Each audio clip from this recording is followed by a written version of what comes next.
Curtis, you're a part of baseball history today. No team had ever hit 3 grand slams in a game. How cool does it feel to be part of that? That's really interesting. You know, with all the teams that have ever played this game, some of the best hitters throughout the course of the game, and we were able to go ahead and do it and get a victory at the same time. Were you aware of that in the dugout? Because after the first 2, you guys had a lot of at-bats with bases loaded. Did you guys know that never happened before? We didn't know. At the same time, we knew we had 2 at that time, and I think that the thought was, hey, let's see if we can get a couple more. You know, I doubt it'll ever happen, but, you know, it's good positive thinking, and sure enough, we end up with a 3rd one. You're down 7-1 after 3 innings, and then this offense explodes for 21 runs. How patient, how opportunistic, and how productive do you have to be to do that? Man, there's a mix of everything. I think a lot of the last 2 games was on everybody's heads. You know, a lot of missed opportunities previous.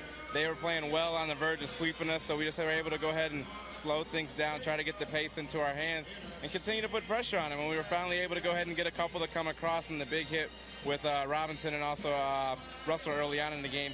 Got us back in the game. We were able to go ahead and tack on after that. Right, I just wanted to ask you about your 2 fellow Grand Slam guys. What did you see from Martin and Cano today?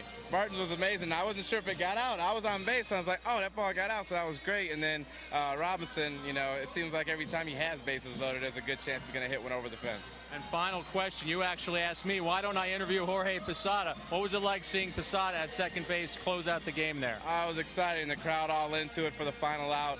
He ends up making a dramatic play on top of that. And Swisher, not our everyday first baseman, with a great pick. So definitely a good one for the both of them.